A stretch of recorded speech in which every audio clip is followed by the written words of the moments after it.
భారత్ ఆఫ్ఘనిస్తాన్ మధ్య 3 వన్డేల సిరీస్లో భాగంగా ఇవాళ తొలి మ్యాచ్ జరగబోతోంది. ధర్మశాల వేదికగా మధ్యాహ్నం 1:30 మ్యాచ్ స్టార్ట్ కానుంది.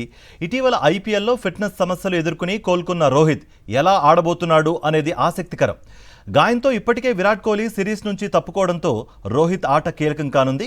కెప్టెన్ సుమన్ గిల్తో పాటు రోహిత్ ఓపెనింగ్ చేయనుండగా కోహ్లీకి బదులుగా ఇషాన్ కిషన్ 3వ స్థానంలో బరిలోకి దిగబోయే అవకాశం కూడా ఉంది.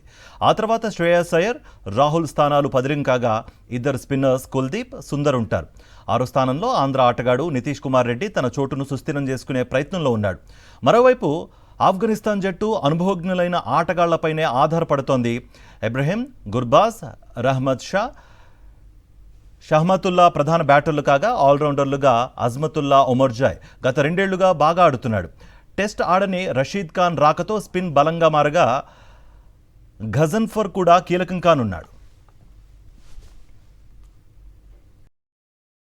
మరిన్ని అప్డేట్స్ కోసం ఛానల్ను సబ్స్క్రైబ్ చేయండి. నోటిఫికేషన్స్ కోసం బెల్ ఐకాన్ పై క్లిక్ చేయండి.